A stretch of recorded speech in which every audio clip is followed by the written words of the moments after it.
Welcome, everyone. Going to get started here in just about a minute or so. We're going to wait for a few more people to join the webinar before we get underway. But while we're waiting, feel free to jump into the chat, say hi, introduce yourself, let us know where you're joining us from. If you feel comfortable, if you're a teacher, let us know what you teach. Always good to meet educators from all over the country.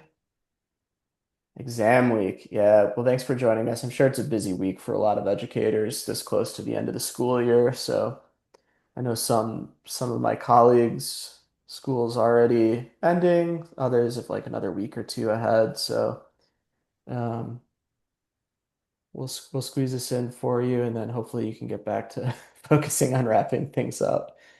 But welcome everyone. So good to see you all, and we will go ahead and get started shortly. It's about 30 seconds or so.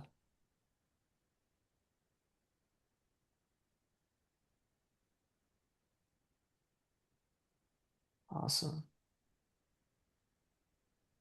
All right.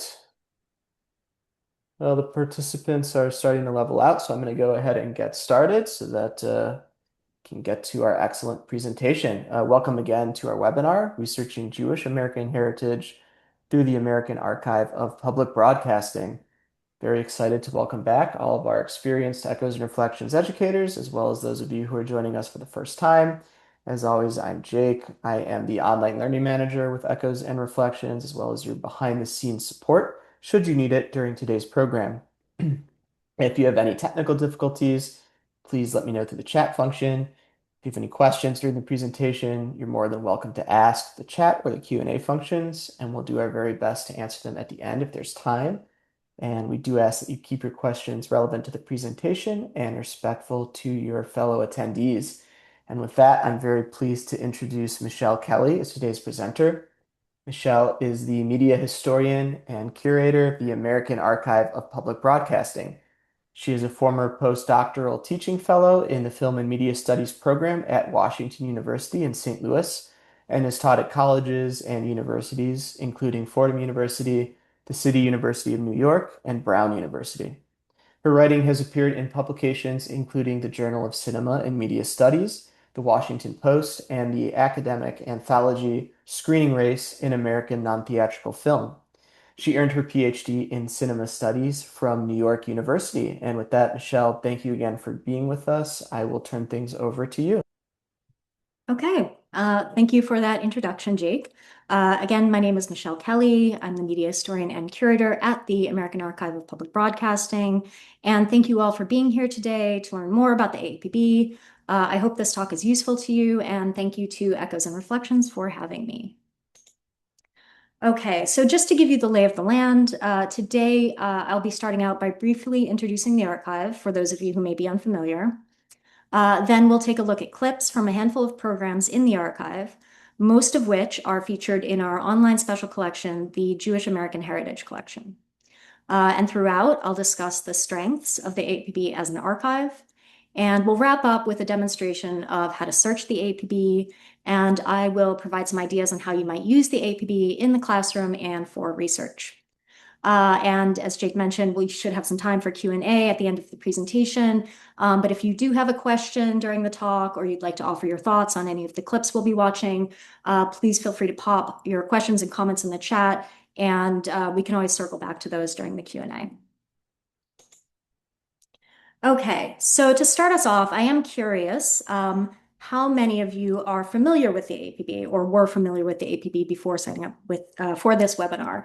So if you could put in the chat, yes, I am familiar with the APB. I've used you in my classroom before, or no, I'm not familiar, or just write yes, no. That'll just give me a sense of how many of you as a group are familiar with the APB. Okay. Yeah, so I'm seeing I'm seeing a lot of not familiars, and that's not a surprise to me. I think we are something of a hidden gem. Some educators know about us, many do not. So we're always trying to get the word out. So what is the AAPB? The AAPB is a digital archive of more than 70 years of American public radio and television. It consists exclusively of audiovisual material, meaning we have no paper records, only AV material. Most of the material in the archive was contributed to us by local stations, and it includes complete broadcasts as well as ancillary broadcast materials, such as unedited interviews from documentary productions. And I'll talk a little bit more about those later. The archive is a collaboration between GBH in Boston and the Library of Congress. GBH is responsible for curation, outreach, and managing the website, and the LOC is responsible for the long-term preservation of the archive's digital files. We have radio and television programmings from stations in almost every state and several of the US territories. And these are mostly PBS and NPR affiliate stations, but we also have educational broadcasts from before PBS and NPR were created. We have community and college radio programming and a handful of public access TV shows. So we define public media fairly broadly. To date, we have over 315,000 items in the archive, most of which can be accessed online at americanarchive.org. And the QR code in the corner of the screen should take you directly to the website if you want to check it out on your phone or whatever. Access to the archive is completely free. It doesn't require a subscription or even a login. So our goal is not only to preserve as much of public media's archival record as possible, but also to make it as widely accessible as possible. So with over 300,000 items in the collection, one can imagine that users might feel a little overwhelmed when first encountering the archive. So we have a few ways of organizing the materials to make it easier for visitors to find what they're looking for. So first off, we have the special collections. These are curated collections of broadcast materials. Most of our collections focus on a particular programming from a single station, or broadcasts around a specific topic or theme. Exhibits are curated by scholars and Library of Congress Junior Fellows, and almost all of our exhibits focus on a topic or theme rather than a single program or station. This isn't strictly true, but it is mostly true. They tend to have a lot more text than special collections, and they tend to be a bit more scholarly, and typically they address how public media has covered certain historical events and important subjects. And then finally, we have our primary source discussion sets. And these are curated by educators and are specifically designed for classroom use. They include discussion questions, suggested classroom activities, and curated clips from programs in the AAPB. And these curated clips are often a real benefit to educators. Not only have the curators identified particularly relevant broadcasts in the archive, they've also identified clips within those broadcasts, which can save educators a lot of time when lesson planning.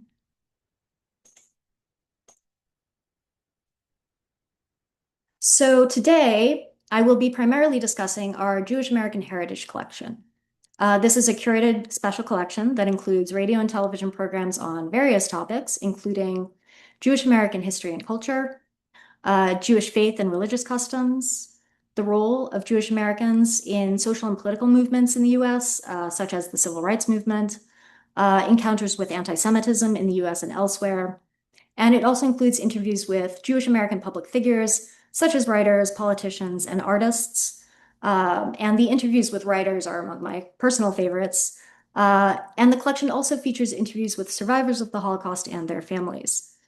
It includes radio broadcasts, television series and specials, and various genres, including documentary programming, dramatic series, and raw interviews. And the QR code on the right of your screen should take you directly to the special collection on the AAPB's website.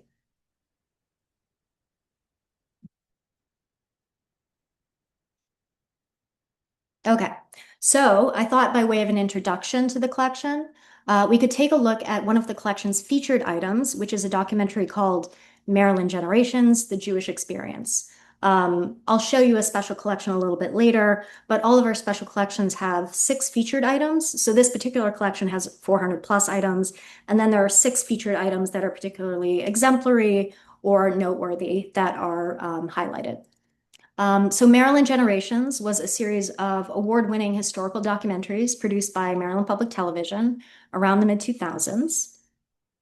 The film focuses on the history of Jewish immigration to the US and Maryland specifically, and Jewish American life and culture in Maryland. And it's a good example of the kind of secondary source material you'll find in the archive. So, programming about specific historical subjects or time periods, which you may find useful in your teaching. So, let's take a look at this clip from Maryland Generations.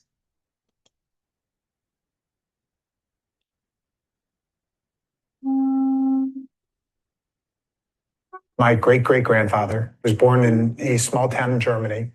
He and his family were very poor. Like many prospective immigrants at that time, were looking to create a better life.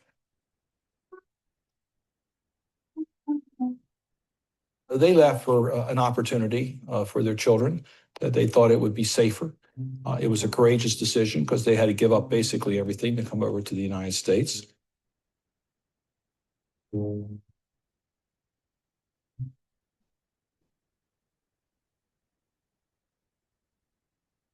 They stepped off those ships and they went where rumor said there was work.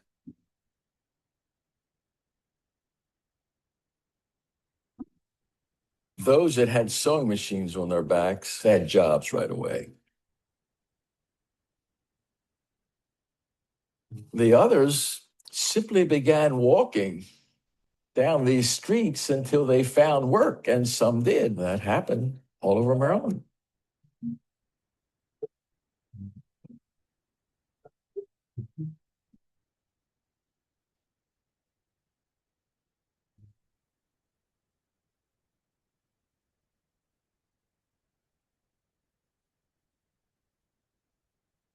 They were peddlers, shopkeepers, artisans, and tailors.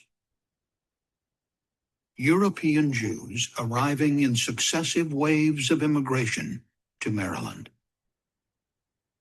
hoping to build a life for themselves and their families. The first group, German-speaking Jews from Central Europe, came in the mid-1800s, fleeing government restrictions and a deteriorating economy. They made the grueling Atlantic Passage on steamships, returning to Baltimore after dropping off tobacco in Germany. A second and larger exodus began around 1880, lasting into the first decades of the 20th century. This time, it was Jews from Eastern Europe, fleeing religious persecution, a worsening economy, and war. The port of Baltimore, the chief port of Maryland, was the point of entry for tens of thousands of Jews during this period, bringing skills from the old country and a desire to succeed. These venturesome newcomers would end up leaving an indelible mark on Maryland and the nation in the years to come. But the story of Maryland's Jews actually began more than 2 centuries earlier.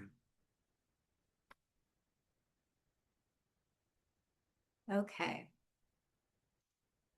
So the Maryland Generations documentary brings me to my first point about the strengths of the AAPB's collection, and that would be the amount of local programming that we have. So while we have programs that gained wide distribution through PBS and NPR, most of the programs in the archive were produced and aired locally. Does anyone have thoughts on what the value might be of an archive of public media that has mostly local programming? If anyone has thoughts, if you can pop those in the chat, that would be great. So again, what is the value of an archive of primarily local programming? What are some benefits to having that?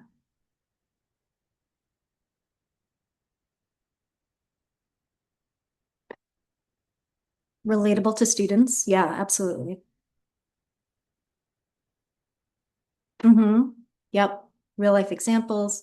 Yes. Might be hard to find local programming. Yes, that's a big one. Firsthand knowledge. Yeah, different perspectives. Absolutely. Right. So yeah, what I would say is the value of the AAPB as an archive of mostly local programming is primarily that we have programs that are hard to find elsewhere, that many may not know about because they may have only aired locally, and that may not have been preserved had they not been added to the AAPB. Unfortunately, the majority of the archival record of public media has been lost. Tapes were taped over or discarded, especially in the shift to digital. But within the APB, we've done our best to preserve that archival record, and especially that local programming that often is unfortunately most at risk. So while we do have high-profile, nationally distributed programming in the archive, our local programming features perspectives and histories you don't often hear about. So, for example, we have documentary series and specials about Jewish communities in places such as New Mexico, Las Vegas, and the US South. And these are communities that don't often get national coverage. And we can take a look at a documentary called Delta Jews, produced by Mississippi Public Broadcasting. It's about Jews in the South. And in addition to documenting contemporary Jewish life and culture in the South, it discusses the history of Jews in the South, the reaction of Southern Jews to the Civil Rights Movement, encounters with anti-Semitism, and more. So this is Delta Jews from Mississippi Public Broadcasting, 1999. Page 21. See, Seth, we already skipped 21 pages. Now, in the presence of loved ones and friends, before us the emblems of festive rejoicing, we gather for our sacred celebration with the household of Israel, our elders and young ones, linking and binding the past with the future. Happy are those of steadfast faith who still can bless the light of candles shining in the darkness.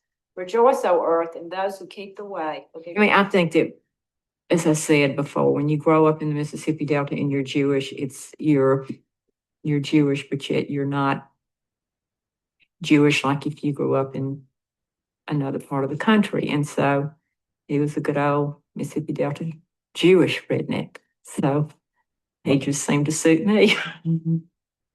Right. It is customary to begin the meal with hard-boiled eggs flavored with salt water.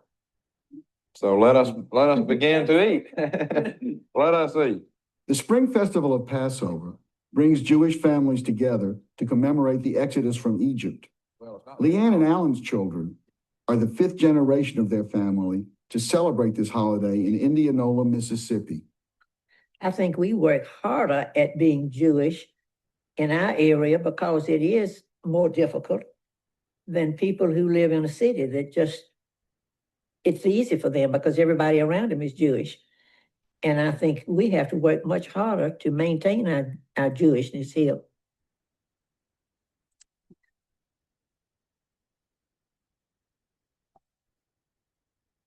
All right.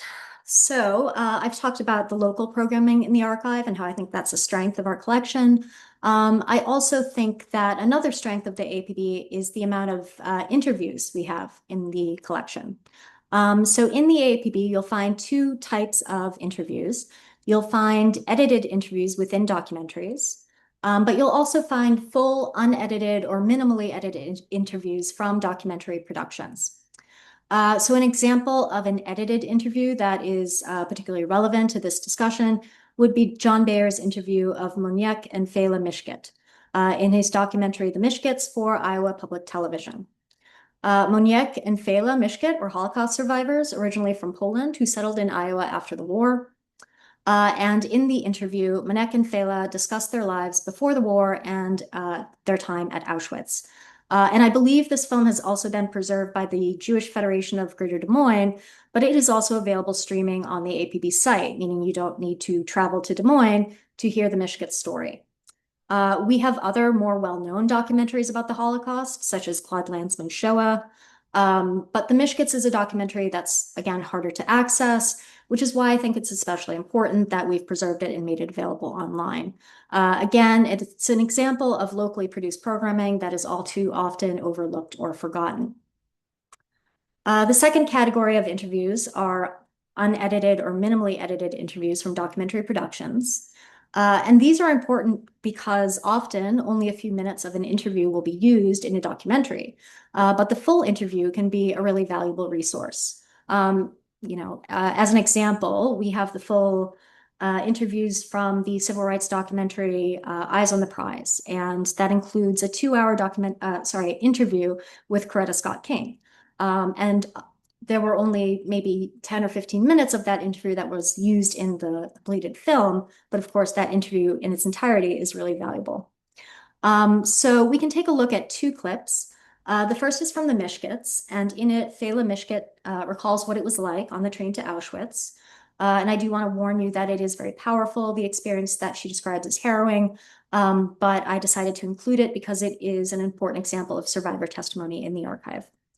The second clip is from an unedited interview with Rabbi Israel Dresner, who was one of the first two rabbis arrested during the first interfaith clergy freedom ride in 1961. Dresner went on to become the most arrested rabbi in the movement, and he served time with Martin Luther King Jr., who became a close friend. So we will watch these clips in succession, and I'll start with the Mishkets and then move to the Dresner interview.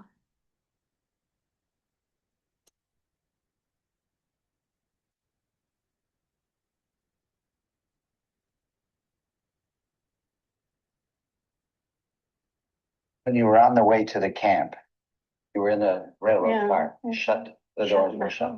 For how many days? Could you lay down? Could you sit down? Sit down. Were you together then? Yeah. This time?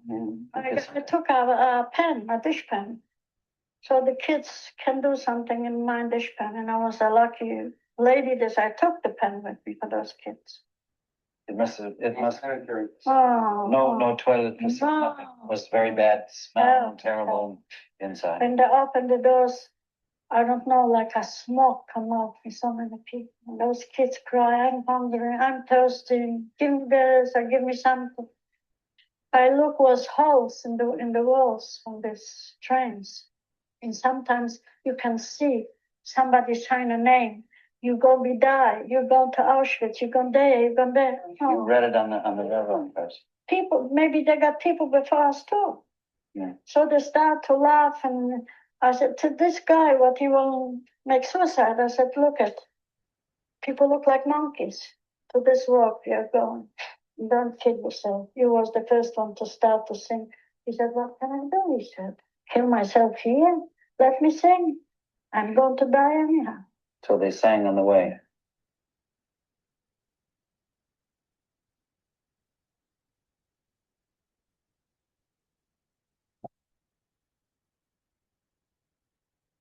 You had heart trouble? No, good speed. Okay, so Rabbi Joseph, my first question is, how did you remember how you first heard about the Freedom Rides? Yes, I remember how I first heard about the Freedom Ride. We have speed. Okay, so here we go. So Rabbi Dresner, I'm going to ask you once again. Sorry about the confusion there. How did you first hear about the Freedom Rides?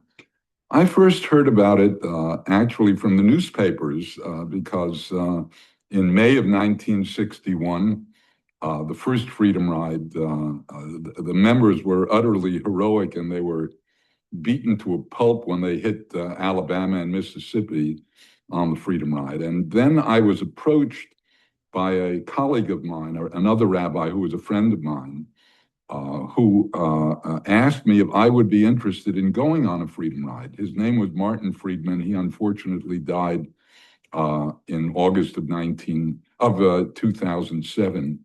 And he knew that I was somebody who was very pro civil rights, and as he was. And he asked me if I would be interested, and I said I certainly would. And he said, we'll contact you.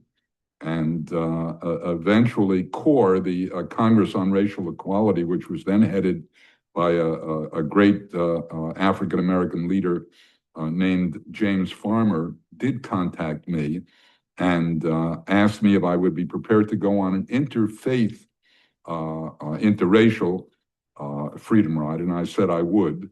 And that's how I got into it. Okay. Yeah, and I chose that particular interview clip with Rabbi Dresner because you can sort of get a behind-the-scenes look at the filming process. You hear the asides from the interviewer and Rabbi Dresner, and those can be really interesting and kind of revelatory in and of themselves. They tell you something about character, for example. Okay, I mentioned that the Jewish American Heritage Collection has some really great interviews with Jewish American writers, and so I thought we'd take a look at just one. This is Cynthia Ozick's interview with journalist Bill Moyers in 1986. And she has some really interesting thoughts on her identity as a Jewish writer and a Jewish woman, and how those identities intersect and even at times come into conflict. This is from a series called Heritage Conversations, which grew out of WNET's Heritage, Civilization, and the Jews from 1984, which is a documentary series that we also have in the AAPB. And here in this series, Moyers talks with prominent Jewish figures about their heritage and perception of their history.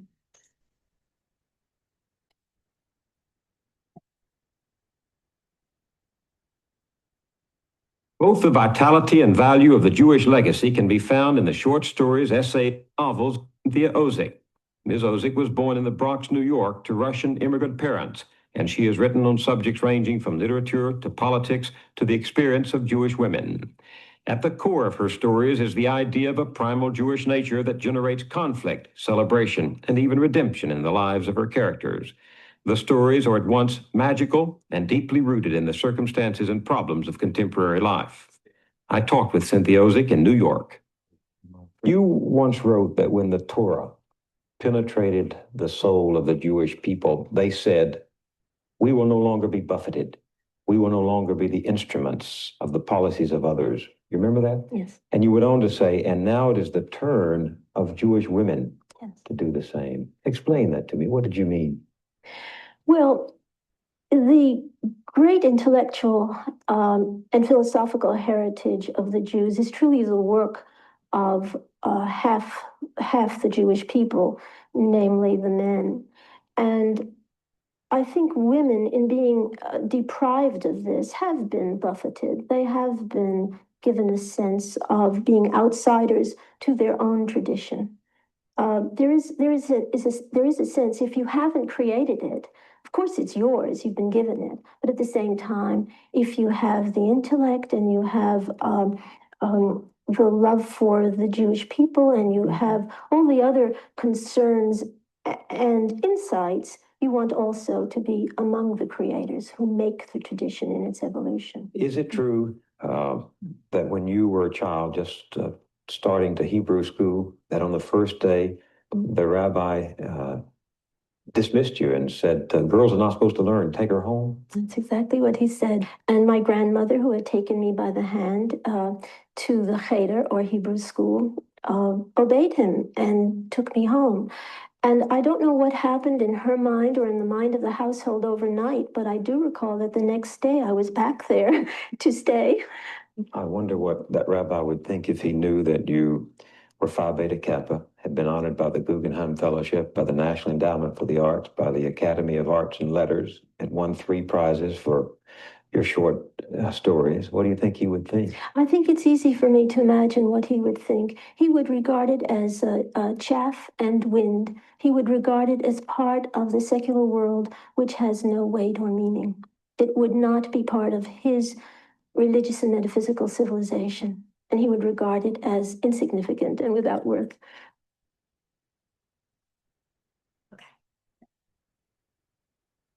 All right, so today I have chosen to share clips from television series and documentaries. Oh, sorry, I'm not sharing my screen.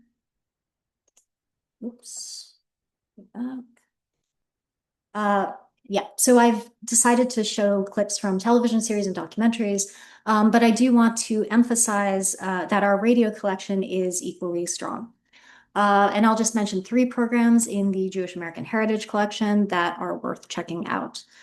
So the first is WRVR's Riverside Church series, Portion of the Week, the Bible as Read in the Synagogue with Rabbinic Commentary. WRVR FM was the radio station of the Riverside Church in New York City and an innovator in non-commercial radio. The Riverside Church served a Protestant congregation, but the station aired this program weekly, which featured Torah readings by Orthodox, conservative, and Reform rabbis. The second radio program I'll highlight is a lecture by Isaac Bashevis Singer that aired on KUT Radio in Austin, Texas in 1979.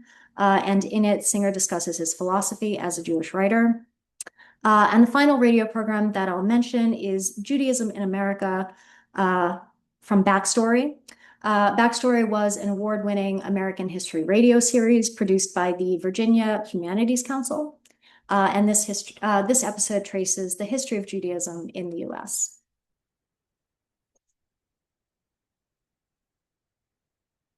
And although so far I've highlighted our interviews and documentaries, I do want to stress that we have nearly every conceivable genre in the archive, and many different genres in the Jewish American Heritage Collection specifically. So for example, we have cooking programs like Jewish Cooking in America with Joan Nathan from Maryland Public Television. We have music programs such as One People, Many Voices, Jewish Music in America, which is a 3-part radio series from KUNM in Albuquerque, New Mexico. And we have children's programming that explores Jewish American life. And an example of the latter is this episode of the WGBH children's series Zoom. And I am curious how many folks are familiar with Zoom. This was a show that was on in the 1970s initially, produced by WGBH from 1972 to 1978. And it was later revived in the 90s, so it aired from 1995 to 2005. And we have primarily the first iteration of Zoom streaming from the AAPB. And episodes of Zoom often feature a Zoom guest segment, which is a film segment profiling kids from different parts of the country, though very often they are from the Boston area. And they come from different racial, religious, socioeconomic, and cultural backgrounds. And okay, good. A couple of people are, okay, great. I'm glad to hear some folks are familiar with Zoom. I sort of missed the first iteration and the second somehow, but it is a great show. Okay, so the segment we'll watch today profiles Alyssa Israel and her family of Newton, Massachusetts, as they prepare to celebrate Passover.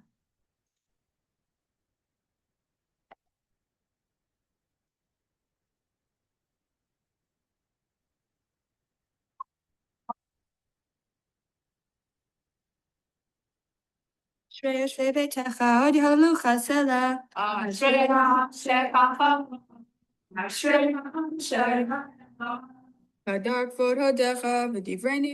Alyssa Israel. I'm in the 8th grade at the Talman Schechter School.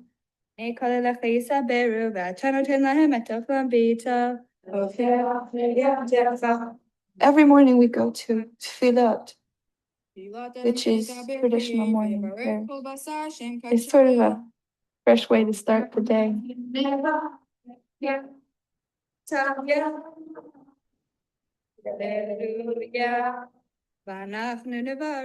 reasons I like going to a Jewish school is that it's a sort of continuation of my family life. Pesach, or Passover in English, is one of the most important holidays on the Jewish calendar. The Seder is the ceremony, the beginning of Passover. We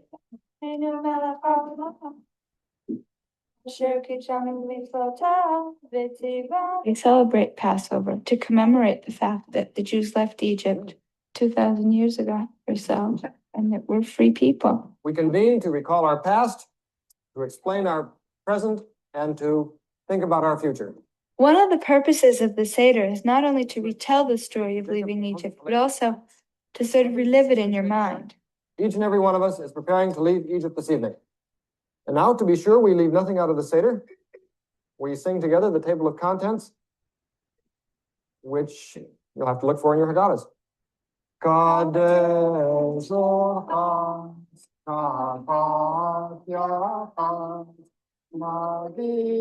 Because my father is a rabbi, he understands Judaism more, and I think because he understands it more, he can convey it better and can get it across to other people better.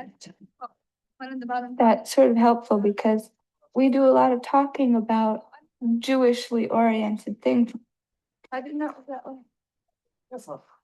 Passover is celebrated in the spring. Next candle, you please. I have a good time at Pesach. I think it's really a fun holiday because our family's made a really big deal out of it. You know, the theory is the more the merrier for our Seder. There's enough to give people more. Preparing for the Seder is a lot of stuff to do, and everybody has to help. I made the wine this year. I got some grapes from some friends of ours, and I made wine.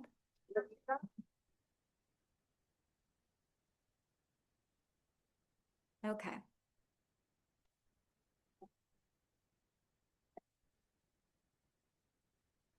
All right, so what I thought we could do now is I could walk through how to search the AAPB, and I should note that we are going through a website redesign, so some of what I'll show you today will change. However, the basic functionality of the site will remain the same. So we can start out with how to search the collection. Okay, so this is the Jewish American Heritage Collection. As I mentioned, the special collections have 6 featured items, which you can find at the bottom of the page here. It starts with a collection summary and then a collection background. And sometimes we include hyperlinks within the text to specific records in the collection. And if you're interested in finding specific items within this collection, you can search the collection here. And you can perform a simple keyword search. It's going to function like any search engine that you're familiar with.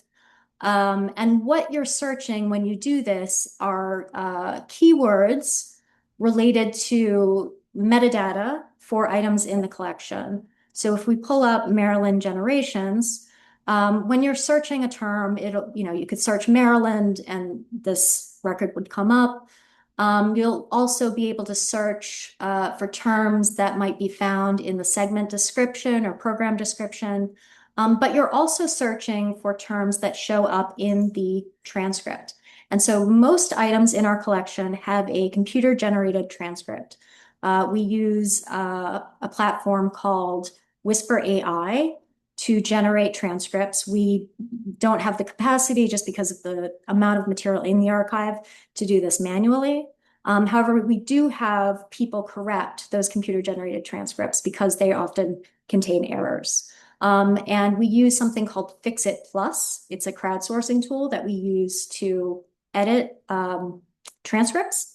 And I'll talk a little bit more about that in just a bit. So you can search the collection here. If you click this button, you can view the entirety of the collection. And you'll see that you can sort results by title, date, episode number, even relevance, although this particular term for this particular collection is not particularly relevant, actually, because it's all relevant. And then if you want to search within the collection, you can do so here. You'll also note that by default, it's pulling up everything that is available online. As I mentioned earlier, we do have some material that is restricted, so it cannot be accessed online. And I'll talk a little bit more later about why that is and how you can gain access to that material. Okay, so that is searching the special collection. Within the AAPB, if you want to perform a general search, you can go to the AAPB's homepage, and there's a search bar here. Again, you can enter keywords, and it will function like any basic search engine. We also have an advanced search, and this will be changing somewhat, but as of right now, you can do things like search for specific titles or words or phrases, and you can also omit certain words. So if your search results are pulling up things that are irrelevant to you, you can sort of weed those out by asking the search to omit certain words. So that is a very brief overview of how to search the collection. I will talk now about how to request research access. So I noted that not everything in the AAPB is available streaming online.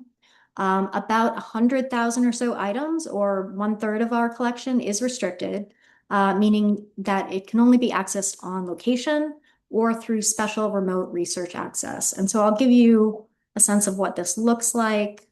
A record that is not available in what we call the ORR, or the online reading room, would be the Jews of Boston. This is a WGBH program, but we do not currently have permission to make it available streaming online. And when you come across a record like this, it'll have this note, saying that this item is only available at GBH or the Library of Congress due to copyright restrictions or because it has not been reviewed.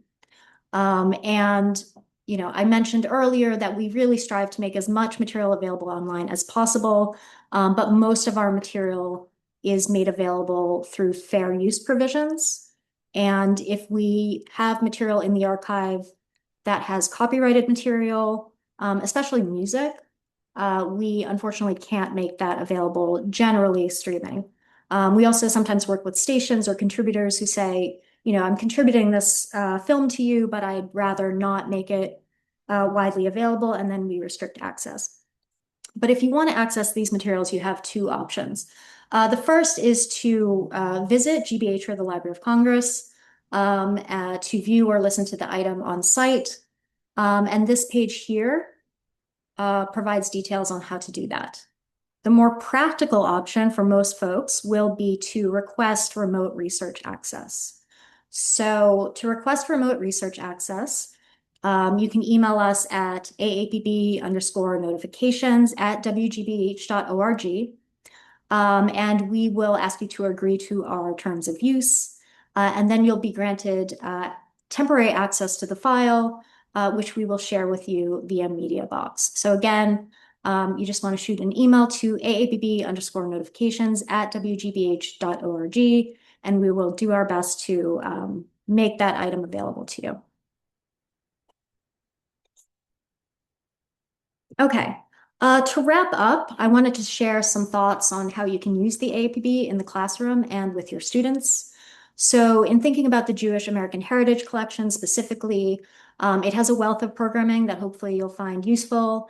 And so you could, for example, ask students to search the collection to identify relevant broadcasts about specific topics of your choosing. You could ask students to watch a program chosen by you and reflect critically on what it's saying. And designing lessons around audiovisual materials can be a great way for students to develop not only research skills, but also media literacy skills, which of course are increasingly important as the amount of misinformation online increases. So those are some options in terms of how to use the Jewish American Heritage Collection. Another option is to collaborate with the AAPB on a special collection or exhibit. And I mentioned earlier that special collections are typically curated by AAPB staff, and exhibits are curated by scholars and Library of Congress Junior Fellows. However, we have been discussing the possibility of working with probably an upper level high school class or even a class at the college or university level to develop a collection or exhibit of its choosing. And so we would provide a lot of guidance and oversight on this process. But we think that for students, knowing that their work will be published online could be a great way to motivate them to get excited about writing and research. And we're just beginning to explore this possibility. It's not one that we've done just yet. But if it is something that sounds interesting to you, please reach out to me at Michelle_Kelley@wgbh.org, and we can go from there. And then finally, editing transcripts. So I mentioned earlier that most items in the collection have a computer-generated transcript and that these are edited by people. We use a platform called Fixit Plus for editing transcripts, which is freely available on the site. And we can take a quick look at Fixit Plus interface. So as a class project, you could organize a session around editing the transcripts for select programs. And you'll see that within Fixit Plus, we already have a number of programs added to the system. The green bar indicates how much of a transcript has been edited, how many people, you can see how many people have edited it, and whether there's consensus around the accuracy of the transcript. Not everything in the archive is in Fixit Plus. So if you were interested in doing something like arranging a class session where you would have students edit transcripts, we'd ask that you please reach out to us and we can help sort of coordinate that. And it can be a great way for students to look closely at programs and feel like they can make a real contribution to the archive. We also have something called transcriptathons every now and then, and these are events where people gather in real spaces and virtually online and edit transcripts together. And the best way to find out about upcoming transcriptathons is to sign up for the AAPB's newsletter. And when you visit the AAPB site for the first time, I think you'll get a prompt asking you if you want to sign up for the newsletter. So you can go ahead and do that. And yeah, so the best way to find out about Transcriptathons is the newsletter, but also our social media channels. And in the next slide, I've included a QR code that will take you to our social media channels. Okay, so the QR code on the top will take you to our social media channels. The other QR code should take you to a PDF of all the programs that I've discussed today, with links if you'd like to check those out. And so thank you for attending today's webinar and letting me share some gems from the AAPB. And I think we should have some time for questions. Yeah, Michelle, thank you so much. Yeah, I really highly recommend folks check out their website. AAPB is a tremendous resource. The content there will really complement your classroom experience, really bring things to life. There's so much depth there. We did have a handful of questions. A lot of them are about exploring and using the archive. And the first is, are captions available on some or most of the videos in your archive? Yeah, that's a great question. Captions are available for a select number of items in the archive. And we've been doing some work to make sure that more material in the archive is fully accessible. We just recently launched a special collection about children's programming focused on children with disabilities. And so items in that collection, specifically the 8 featured items, have closed captions that have been updated from the original captions that were created in the 1970s. They also have audio descriptions. Oh, thank you. Another question, how much metadata is included with the original, not the broadcast, but the original material? For instance, when and where and by whom an interview was conducted? Yeah. So the metadata and the amount of metadata we have really varies. It's primarily based on what we get from stations. And so sometimes stations contribute material to us and they don't have a lot of metadata. They might even have tapes or reels that they just have like a title that's taped onto the reel, and that's really all we know about it. And that tends to be all we have in terms of preliminary metadata. Once we run it through Whisper AI, we can flesh out that metadata because we have the transcript. And we are actually working with Brandeis University on a project that would use slates and identifying and reading slates so that we could then identify interviewers and interviewees and other participants, particularly in news broadcasts. Oh, that's interesting. Are there any copyright restrictions that prevent our streaming AAPB videos in the classroom? You can stream from the site. And there's even an option to embed the videos or create clips of the videos and embed those in a basic HTML website. You can't download the material. So it's available online in a non-downloadable streaming format, but you can by all means stream the programs in the APB in the classroom. Yeah, so relatively easy to share with a classroom of students. That's great. And then a couple more questions, and I think we'll wrap. Is there a download copy of the catalog itself so users may conduct more extensive searches? Or would the closest thing to that be that one of the last QR codes you shared that had the PDF with all of the different resources on it? Yeah, so that PDF I put together, it is just the programs that I showed clips from today. Got it. If you want, there is not a catalog of the 300,000 plus items. If you go to the AAPB and just hit enter in the search bar, all 300,000 items will show up. It's a lot. But it's a lot. You could search within that, but you will get the full list. Yeah. I would say that I would always encourage folks, if they're looking for something and they can't find it, AAPB notifications, it's AAPB_notifications at wgbh.org is a good place to start. We always get requests folks are looking for things that maybe they can't find in the AAPB, and we can do some digging to find that item. You can also email me directly, which is michelle_Kelley@wgbh.org. Thanks for sharing that and for offering up your availability for that.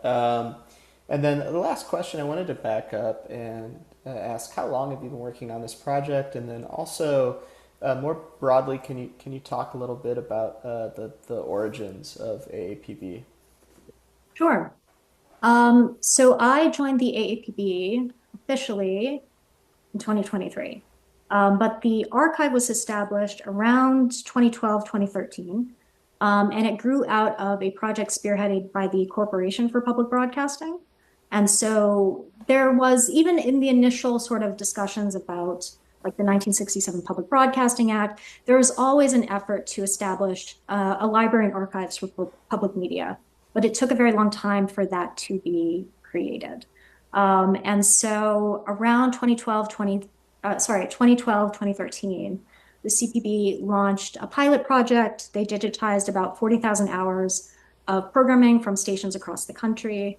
And they also conducted an inventory project. So this was essentially getting a sense of what stations had sort of in back closets. A few stations like GBH have archives, but a lot of them have storage rooms with tapes, right? Not a formal archive.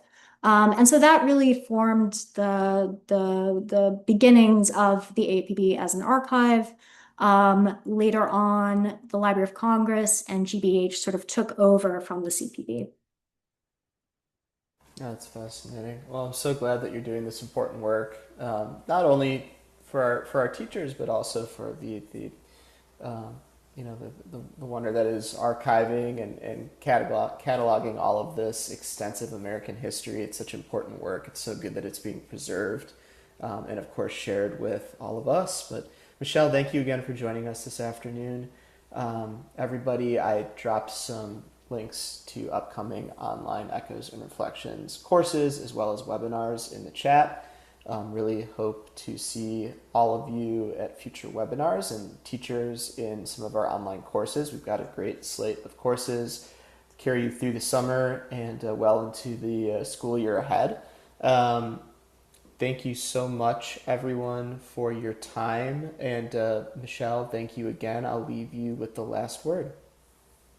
Okay. Yeah, no, thank you so much for having me. This was a really great opportunity. And, I would just encourage anyone, if you have questions, anything that we didn't cover that you'd like clarification on, please feel free to reach out. Again, it's just my name, Michelle_Kelley@wgbh.org. Thanks, Michelle. Take care, everyone. Thank you.